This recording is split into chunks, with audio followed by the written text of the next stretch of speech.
It's time to get used to the idea of a mini hatch with 5 doors.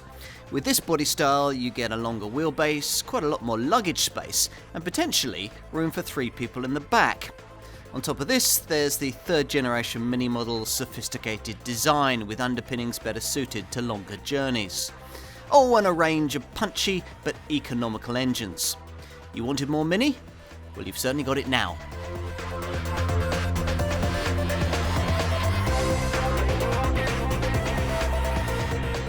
Take a standard Mini, add a dash of length and practicality, and you'd have a strong seller. You'd have a car like this, the Mini Hatch 5-door. The BMW brand talks of this design being the first ever 5-door Mini Hatch. Hang on though, doesn't the company's Countryman model already fit that description? Apparently not. Mini now markets that car as a small crossover segment contender, a kind of Nissan Juke-style rival. In any case, the Countryman isn't affordable or efficient enough to properly appeal to Mini's core customer demographic, or, more pertinently, people who might want to be in Mini's core customer demographic. There are, after all, potentially lots of folk who like the stylish frugality and fun, chuckable, cheeky demeanour of the Mini Hatch 3-door model, but simply can't justify that car's tiny rear seats and restricted boot. Like me, perhaps, they've an occasional need to transport up to 3 kids in the back, and they require a car that won't be daunted by the modest proceeds of a family superstore shop. A car like this one? It's certainly going to be a strong seller for the brand, priced and sized in fertile territory, somewhere between Fiesta-shaped super minis and Focus-sized family hatches. You can see why it might appeal, but would you really want one? Let's find out.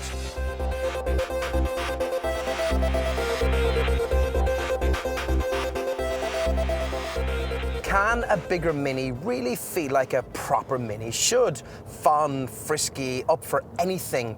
The brand's Countryman crossover model tried hard in that regard, but was a little too heavy and perhaps even a little too sophisticated to quite hit the mark. This time round though, buyers get the extra doors and at least some of the extra practicality they were seeking without any dynamic downsides, or none that I can feel anyway. If the stretched wheelbase of this car has done anything to dent the eagerness of the taut Mini chassis, then I can't feel it.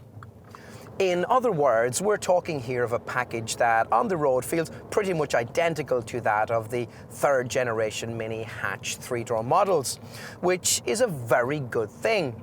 Most buyers are going to want to go for one of the mainstream 3-cylinder petrol and diesel variants, and triples always sound good low in the rev range, even if in other cars a lot of them create quite a din when you get up to speed. Especially if, like the 1.5-litre power plant fitted to the Cooper D model that I'm trying here, they happen to drink from the black pump. This one doesn't. You really have to know your engines to realise that this wasn't a conventional 4-cylinder unit, but because it isn't, the burbling soundtrack delivered is so much more interesting, so much more Mini, which is an important part of the kind of cheeky, involving driving experience upon which this car's appeal stands or falls. Yes, people love the styling and the image, but one of these just has to put a smile on your face when you drive it. If the overall feeling you're going to get is of just another 5-door Super Mini wearing a cute suit, you'd have to question this car's place in the overall scheme of things. I'd worried about this before driving it. The Mini marketing people continually talk about go-kart handling, but that seems to be at odds with this Hatch 5-door model's longer wheelbase and extra weight. On top of that, until recently, you had front-driven Minis and rear-driven BMWs, so Minis were different and technically unique. But since Munich awoke to the benefits of the front-driven layout, that's no longer true.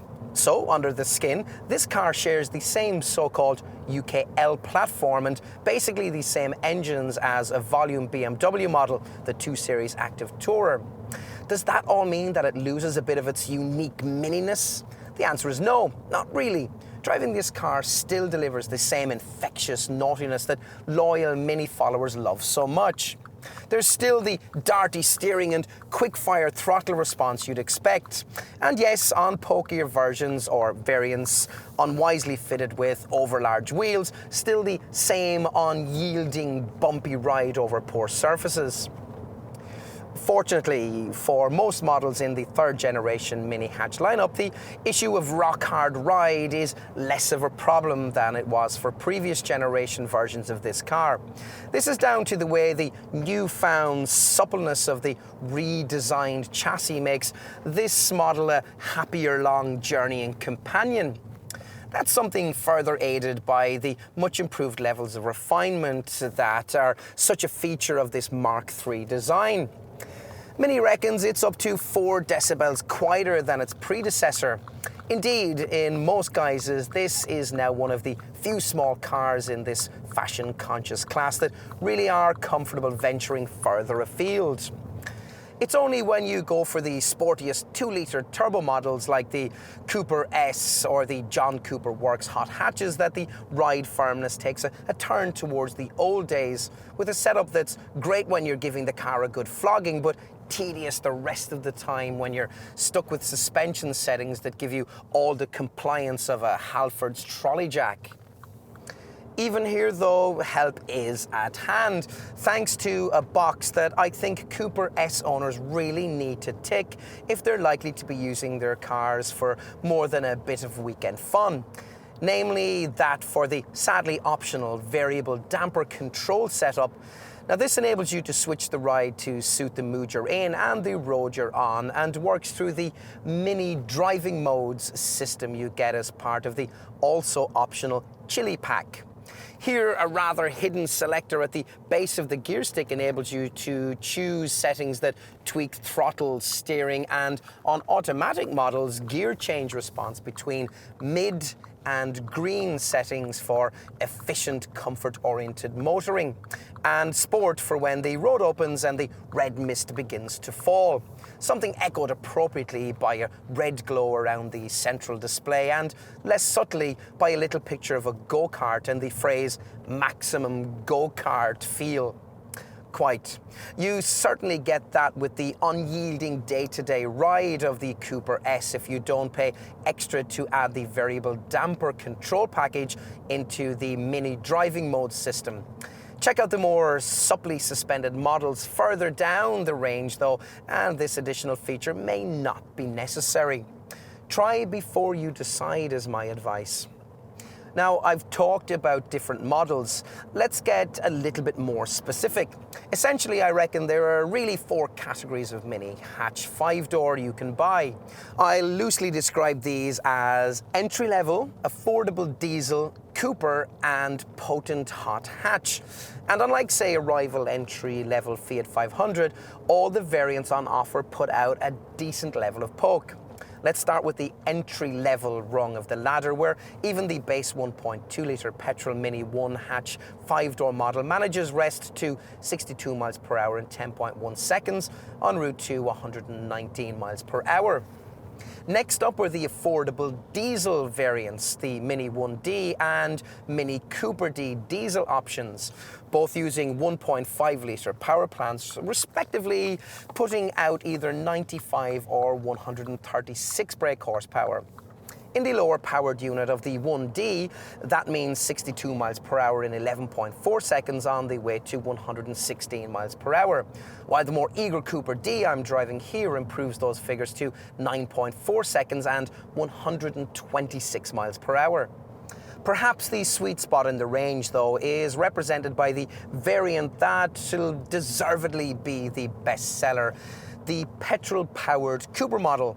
Here again, the engine on offer is 1.5 litres in size. Actually, basically the same unit that assists the electric motor in BMW's i8 supercar. Here, as there, it punches well above its weight, enabling the performance of this third generation version Cooper to at least aspire to the lower rungs of the hot hatch ladder. 62 miles per hour can be dispatched in just 8.2 seconds en route to 129 miles per hour, which I think will be quite as fast as most will really want to go in this car. To go quicker than this, you have to get your Mini in potent hot hatch form, which means having it with much firmer suspension and a much larger 2-litre 4-cylinder engine up front. Either the 192 brake horsepower unit used in the Cooper S or the same engine tuned up to around 215 brake horsepower in the more extreme John Cooper Works version. Either way, the performance gains over the standard 1.5-litre Cooper model with its much friendlier ride and handling balance aren't massive. The Cooper S manages 62 miles per hour in 6.9 seconds on the way to 144 miles per hour. Still, that's enough to punt it into contention with a 5-door super mini hot hatch benchmark like the Renault Sport Clio 200. Like that Renault, the joy the Cooper S brings to driving when you're in the mood for it is in its place as one of those cars that feels faster than it actually is, which is a very good thing in my book. To better get you through the twisty stuff, there's an EDLC, electronic differential lock control system, which electronically duplicates the kind of functionality you'd normally get from a heavier, more complicated mechanical locking differential. So it works through the turns to counter both understeer and wheel spin by lightly micro-braking whichever front wheel is threatening to lose grip. As a result, the car's kept planted through the tightest corners and you're fired on from bend to bend. Oh, and on the subject of brakes, they're really very good indeed, as befits a potential track day car. Large and extremely effective. Brilliant. The S really is a very fast car indeed these days. Get yourself one of those, then slot it into 4th gear at a pedestrian 30 miles per hour before flooring the throttle, and it'll arrive at 70 miles per hour quicker than 230 brake horsepower's worth of Volkswagen Golf GTI. But even lesser mini hatch 5-door models like this Cooper D variant have plenty to offer the owner who likes his or her driving. I've already talked about the way you can tailor the steering and suspension to your taste, and the 6-speed gear change too is a huge improvement on the bulky old box that many owners have had to battle with in the past. Not only because the throw's shorter, the perfectly positioned stick's nice too, and the snickety action's particularly satisfying, but also thanks to a clever gearbox software that even instructs the engine to blip the throttle on the down change, so it sounds as if you've mastered the perfect heel and toe technique, and your friends will think you're the next Lewis Hamilton. If you can't be bothered with all of that, there are 2 6-speed auto transmission options on offer. The more desirable sports setup featuring shorter shift times and steering wheel paddles.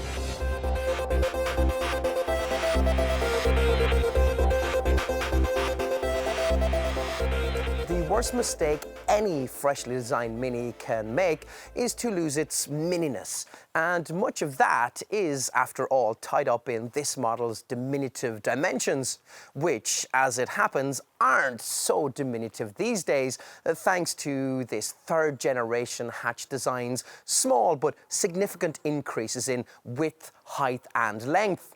To these enhancements, the hatch 5-door variant adds 161 millimeters of length and 11 millimeters of height over its hatch 3-door sibling. All of this thanks to a wheelbase stretched by 72 millimeters. Does it all work aesthetically? Well, you'll be the judge of that. What I will say is that if you like the look of the hatch 3-door version, the changes made here are subtle enough to probably keep you loyal to this, its bigger stablemate. Mini's first 5-door model, the Countryman, was quite a big step away from what people expected the brand to deliver. This car will be much easier for the brand's faithful to follow. Visually, it certainly retains quite a bit of this maker's trademark get up and go, with the wide track, the short overhangs, and a window graphic that tapers to the rear, all contributing towards quite a dynamic, wedgy 3D shape that's further aided by the striking sill line that runs between the front and rear wheel arches. Familiar Mini touches include the circular headlights offered with lovely optional LED rings, the clamshell bonnet, the upright windscreen, the continuous band of chrome at the base of the glasshouse, and the blacked out pillars that create the so-called floating roof. All of it's present and correct, along with the familiar side scuttle side indicator surrounds, the upright rear light cluster, and the black periphery around the bottom edge of the bodywork. Another traditional design feature is the seamless hexagonal contour of the front radiator grille, with ribs trimmed in high gloss black for Mini 1 models and in white aluminium for Cooper variants like this one. Cooper S and Cooper SD models get a sportier honeycomb grille finish, along with additional air intakes in the bonnet that are purely there for aesthetic effect. That bonnet is pitched higher in this third generation mini hatch design in order to meet updated pedestrian safety legislation. One of the reasons why the finished front end look of this car isn't quite as cute as either the original Izzy Guinness design or the earliest turn of the century Frank Stevenson styled BMW version. That said though, there's certainly enough brand DNA here to make this car as instantly recognizable as anything on the road. But let's focus on what we're here to analyze, the differences that this hatch 5-door model delivers over its hatch 3-door stablemate. And nearly half of the extra length you get with this variant has gone into providing extra rear seat space. Though to some extent the issue lies in getting to it. These extra rear doors are really pretty small, so squeezing in and out can be pretty tricky.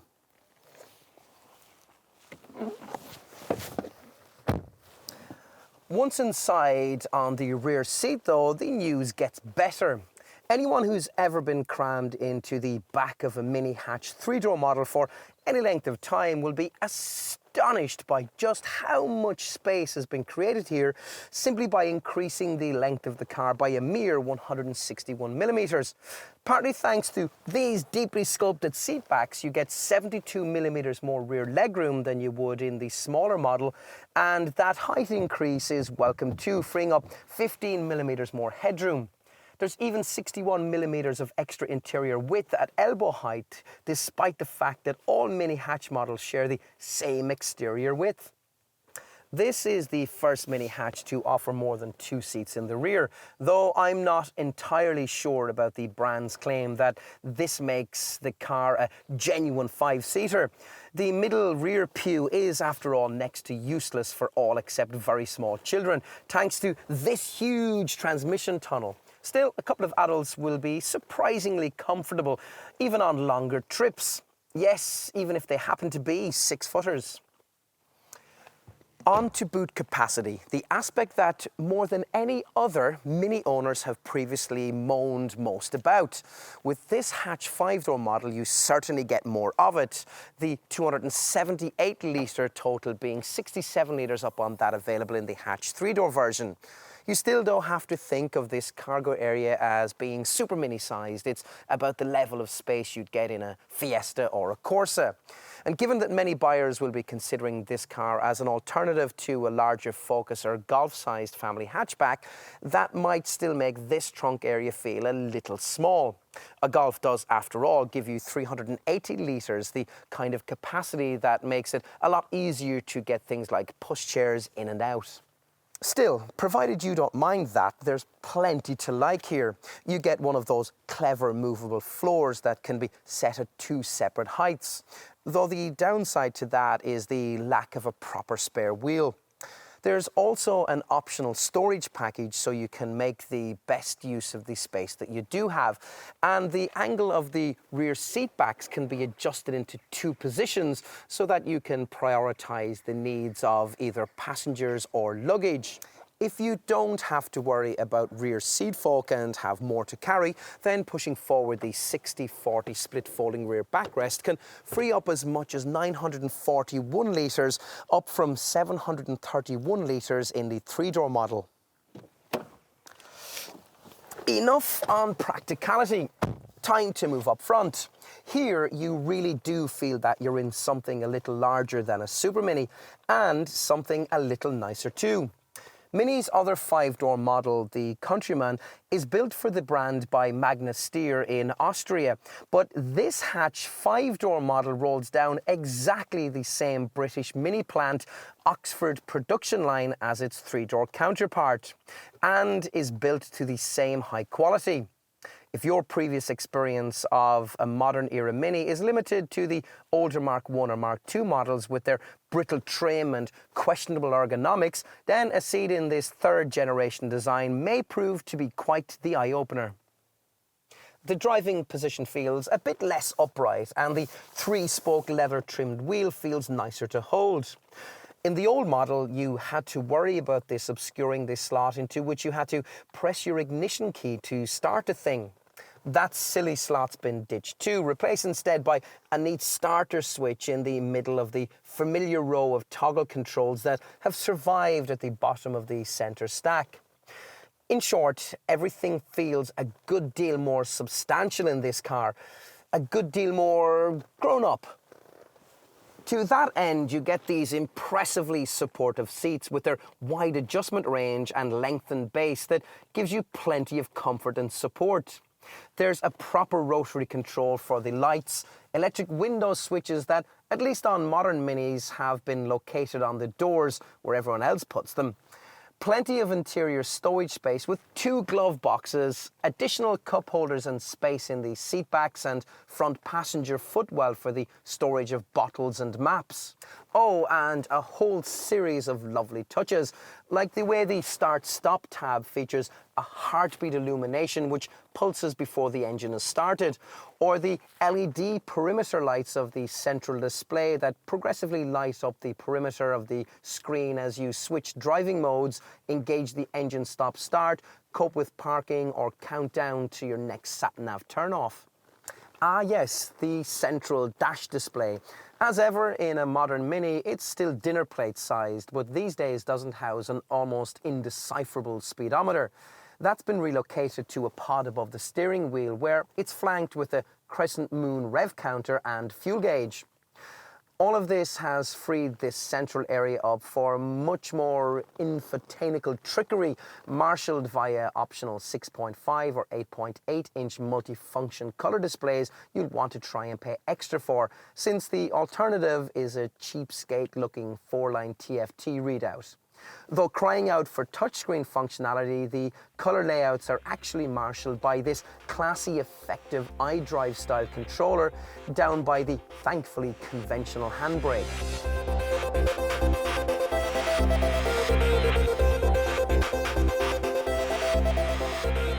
If, like me, you were under the impression that prior to the launch of this car, Mini already made a 5-door model, the Countryman, you'll be wondering how this car prices against that one. The answer is that it offers a model-for-model saving of around £2,600, as it probably should do given that this is a smaller design. That means Mini hatch 5-door pricing starting at around the £14,500 mark, which, if you do the maths, means a £600 model-for-model premium over the directly comparable hatch 3-door version. That doesn't seem an unreasonable markup. The range directly mirrors that of the 3-door model lineup, so at entry level in the £14,500 to £16,000 bracket, buyers will be choosing petrol or diesel versions of the budget-oriented Mini 1. Most potential customers, though, will want to find £16,000 or more to stretch to mid-range Mini Cooper level. And here there are decisions to make. As either a petrol or a diesel Cooper buyer, you need to weigh up whether it's really worth finding the significant chunk of money that's necessary to progress from the entry-level 1.5-litre unit to the pokier 2-litre option. You're talking of around £3,000 or so to go from the Coupe to Coupe S or from Coupe D to Coupe SD. The kind of figure that would take the cost of this Mini up towards the £20,000 mark. Make sure you can really justify your need for that extra performance. Most models offer the option of 6-speed automatic transmission for a premium of around £1,300, and for would-be Alonsos, there's a further racier sports automatic setup with steering wheel paddle shifters and rev matching on downward gear shifts. Your perception of the value proposition all of this represents will, as ever, depend very much on your point of comparison. The issue is what this should be. With a Mini hatch 3-door, we all knew where we are. This car up against fashionable little 3-door hatches like Alfa Romeo's Mito and Citroen's DS3. But those are 3-door only models. So what might you compare against a Mini hatch with 5 doors? The answer is not immediately obvious. After all, the boot capacity of this car suggests you should pitch it against a Fiesta-sized Super Mini, but few potential customers will, primarily because the engine outputs across Mini's lineup have more in common with those you'd find in a larger focused-sized family hatchback. So this Mini hatch 5-door falls between these two established market segments, and it's priced neatly between them too. Customers interested in this car will in any case be looking for something a little more interesting than a mainstream Super Mini or a family hatch. Fiat has developed a 5-door version of its dinky little 500 model to try and reach out to those people, and an extended wheelbase 500L model too. In both cases, though, Fiat can't offer the level of engine output across the range necessary to compete with this Mini. A closer match would probably be Audi's A1 Sportsback. In diesel terms, the Audi can undercut this Mini slightly on price, but you pay for that saving with inferior performance. As for petrol power, if you're looking at a standard Mini Cooper, a directly comparable A1 1.4 TFSI is not only slower and thirstier, but would cost you around £1,400 more. Now, beyond the Audi, I'm really struggling to think of realistic alternatives that would please a likely buyer of this car. Perhaps one of the smarter mainstream brand family hatchbacks might suit. Maybe a Volkswagen Golf or a Honda Civic perhaps. Maybe even a Citroen DS4. For all these cars though, you'd be looking at having to find a model for model premium of around £3,000 to £4,000 over the cost of this Mini.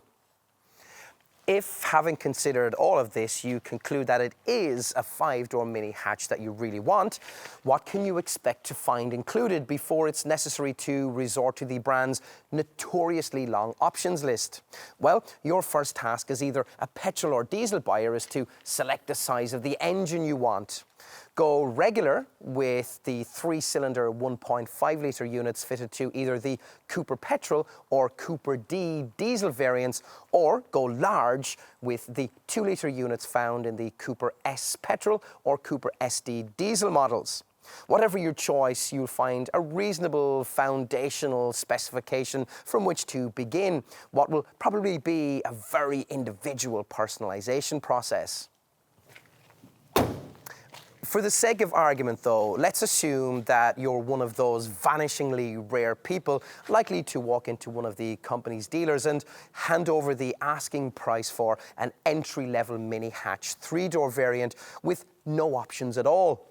In such a case, you'd find that the standard spec of your car would run to alloy wheels, front fog lamps, daytime running lights, power heated door mirrors, air conditioning, Bluetooth connectivity, a keyless starting system, a trip computer, and the Mini central display with illuminated ring, and a decent quality DAB stereo featuring both aux-in and USB sockets.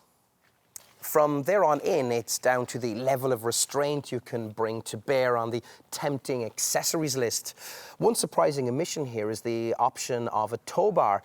So many hatch 5-door customers wanting to hitch up a small trailer to take their rubbish to the dump, or maybe their scrambled bike or go-kart to the next meeting, are going to be somewhat disappointed. You can, though, pay extra for the usual roof racks and bike carriers.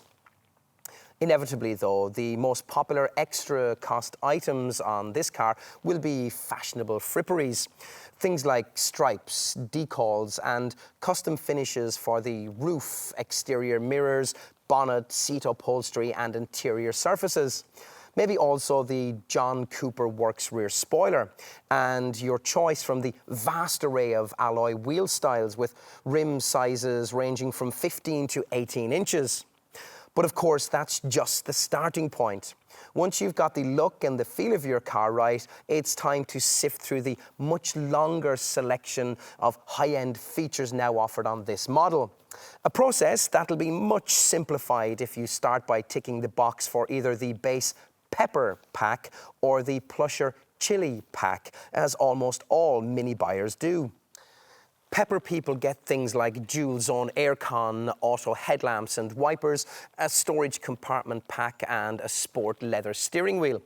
You also get the Mini Excitement Pack, which gives you sports instruments and a downloadable app that shows you engine output and torque, along with the cringingly named Excitement Analyzer that assesses the sportiness of your driving, and a force meter that shows you the current G-forces at work on you and your passengers. If, like most Mini folk, you can stretch your budget even further into the chili pack, your car will also come with larger 16-inch alloys, white indicators, sports seats, and the Mini driving mode system that enables you to select between mid, sport, or green settings, depending on how efficient you want your journey to be. And beyond that, well, I'd suggest that driving mode system to be incomplete without adding variable damper control to it for a few hundred more, so that you can tweak the ride quality as well as steering, throttle and gear change response. Now, elsewhere on the options list, I'd want run-flat tyres and the storage package to make the most of boot space. Beyond that, well, I wouldn't listen to the optional Harman Kardon stereo if you're someone easily parted from your money. Many will also be tempted by the lovely LED headlamps. And if you want to go even further, you can splash out on things like a panoramic glass roof, roof rails, windscreen heating, seat heating, and a park distance control system that'll even better guide you into the tightest spaces if you also go for the rear parking camera. Maybe you'll also want the head-up display that's found on a little panel that rises at the base of the windscreen. Talking of displays, many Mini motorists will certainly be minded to make the most of the cabin's iconic central screen. Now that it no longer serves as a speedometer, it seems rather underutilized, with a dinner plate-sized display showing nothing more than a 4-line TFT readout in standard models. Fill it, though, with the optional 5.5 or 8.8-inch color screen controlled by one of the center console-based iDrive style Mini controllers, and it's all very different. This shows a wide range of vehicle functions, some of these better illustrated by a pretty ring of LED lights that progressively light up the perimeter of the screen and can help with anything from parking maneuvers to a change in your driving mode or the distance before your next sat-nav turnoff. More expected elements to be found on this main display include infotainment, navigation, and the various Mini connected services that come packaged up either in standard form or in the more advanced Mini Connected XL guise I have here. These systems allow you to seamlessly integrate smartphones, so enabling the use of internet-based services for entertainment, communication, and driver information. Now, there's network navigation and real-time traffic information too, thanks to the XL package's clever Journey Mate function. Mini Connected is also the way into online-based services such as web radio and the use of social networks like Facebook, Twitter, Foursquare and Glimpse. It's also the way you'll be receiving RSS news feeds and entertainment features such as Deezer, Napster and TuneIn. Onto safety and a level of possible provisions that seems an awful long way from the model founder Alex Issigonis' original thoughts on the subject way back in the 60s. Asked about the crashworthiness of the Mini, he said, "I make my cars with such good brakes and such good steering that if people get into a crash, it's their own fault." Well, thankfully things have progressed a bit in the safety department since then. There are anti-lock brakes, of course, with electronic brake force distribution to make them even more effective, and cornering brake control to help you through the turns. So you're always primed for a swift stop. There's tire pressure monitoring, fading brake support, and a clever brake drying function that will imperceptibly dap the discs in wet weather to keep them dry. There's also the usual stability control systems and a DTC dynamic traction control setup that in poor conditions allows a bit of controlled slip at the drive wheel, so moving away on loose sand or deep snow can be a little smoother.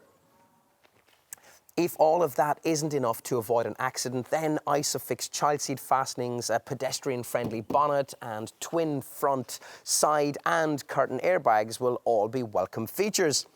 In going further, your first option is to tick the box for the driving assistant pack I have here, based around a camera-operated cruise control and distance control function that's there to automatically maintain a predetermined distance to the vehicle ahead.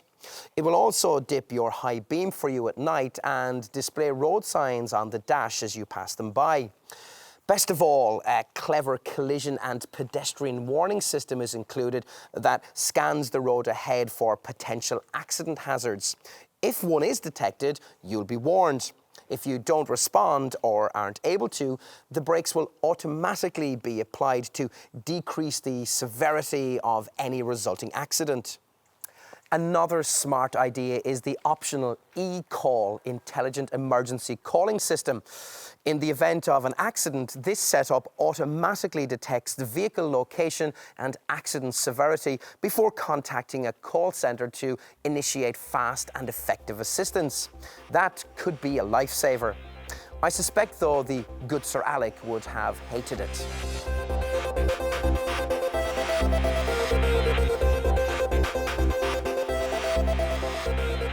Mini needs a 5-door hatchback in its model lineup, and one of the reasons why the larger Countryman models doesn't quite fully meet that requirement is that due to a combination of slightly heavy weight and older tech engines, its running cost returns aren't especially Mini-like.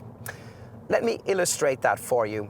A petrol-powered Countryman Coupe manages 47.9 miles per gallon on the combined cycle and 137 grams per kilometre of CO2. Now, in comparison, a Mini hatch 5-door Coupe model manages 60.1 miles per gallon and 109 grams per kilometre, which is far more like it. It's the same story further up the range. Since a Mini hatch 5-door model is hardly any more expensive to run than a frugal little Mini hatch 3-door, it'll cost you around 15 to 20% less in terms of fuel economy and CO2 than a comparable Mini Countryman. Now, the entry-level Mini 1 petrol variant manages 58.9 miles per gallon on the combined cycle and 112 grams per kilometre of CO2. Even the 144 miles per hour hatch 5-door Coupe S variant manages 47.9 miles per gallon and 136 grams per kilometre. Of course, if you're really serious about maximising your running cost readings, you'll find that very little gets close to a Mini diesel. Predictably, best of the bunch is the 95 brake horsepower Mini 1 diesel, which returns 80.7 miles per gallon on the combined cycle and 92 grams per kilometre of CO2. Nearly as frugal and clean is the 116 brake horsepower Mini Cooper D that I'm trying here. Keep an eye on the standard gear shift indicator, and an impressive 78.5 miles per gallon combined return is theoretically possible, along with emissions of just 95 grams per kilometre. Hybrid power? Who needs it? Even the 170 brake horsepower Cooper SD isn't far behind, managing 68.9 miles per gallon and 109 grams per kilometre. As you'd expect, there are a whole host of what the brand calls minimalism technologies that help this car achieve such good efficiency. These include the basics that these days you might expect: slippery aerodynamics, brake energy regeneration, the reduction of engine and transmission internal frictional losses, and ancillary engine systems that operate only when called upon rather than constantly pumping away in the background. Plus, of course, a stop-start system to cut the engine when you don't need it, say stuck in traffic or waiting at the lights. Automatic models can also work with the mini navigation system to take account of your selected route and better control your gear shifts to suit. To further build on that approach, the driver can better play his or her part with a couple of optional systems that should further help to drive your running costs down. First up is the mini driving mode system I have here. Now, it operates via use of this rotary switch at the base of the gear stick, allowing you to switch from a default mid mode to self-explanatory sport or green settings. Green mode modifies throttle and transmission response and tweaks the standard gear shift point display. It also includes a so-called coasting function, where at high cruising speeds the drivetrain is temporarily decoupled for extra frugality when you come off of the accelerator. The onboard computer includes two readouts which demonstrate the effect of the fuel saving all this creates. One that shows the extra mileage available and another that shows the reduced energy consumption. Finally, there's the minimalism analyzer you can add as part of the mini connected package, there to score your driving and guide you towards more economic progress. It might initially seem to be a bit of a gimmick, but owners who've used it reckon on fuel economy improvements of between 4 and 8 miles per gallon. What else? Well, residual values are bound to be strong. The 3-year retention figures you get with mini models are always well above the class average. That'll also be helped by the way the mini reliability improves with each generation, something evidenced by falling warranty claims. As expected, there's the usual 3-year unlimited mileage warranty with the usual BMW-style variable service indicators. And on that subject, most all Mini buyers opt for the no-brainer TLC package, which for around £300 gives you comprehensive servicing cover for 5 years or 50,000 miles, whichever is reached first. This also includes a mini MOT Protect Assurance Guarantee, stating that in the unlikely event your car should fail its first, second, or third MOT test, Mini will cover the cost of repair or replacement on an array of selected parts. Finally, I should mention insurance groups, which are the same as those for the hatch 3-door. You're talking Group 11E for the Mini 1D, Group 12E for the Mini 1, Group 15E for this Cooper D, Group 18E for the Cooper, Group 25E for the Cooper SD, and Group 26E for the Cooper S.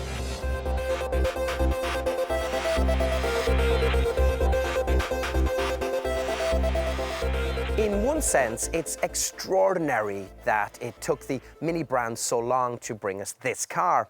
After all, over 70% of all sales in the small hatchback segment are of 5-door models. In not offering a conventional Mini hatch with that option, this franchise was missing out on a significant number of sales. With the extra doors in place and this car in the showrooms, the company's position in the compact hatch sector has changed significantly. After all, in the eyes of many potential customers, the extra versatility of this variant will turn what was previously an unbuyable car into a really credible proposition. You have to know what you're getting, of course. Though the engine range can certainly offer the power and technology you'd get in the best Focus-sized family hatchbacks, the rear seat passenger room and boot space of this model can't quite match the best players in that segment. This Mini gets reasonably close though, priced and pitched to hit a tempting sweet spot between the Super Mini and the family hatch sectors that will suit many buyers perfectly. For these kinds of people, the news that they can have one of these for less than the price of an ordinary Focus or Astra will be music to their ears. That affordability's key, given that high-ish pricing was one of the things that put some buyers off the Mini Countryman model that represented the brand's first stab at five-door motoring.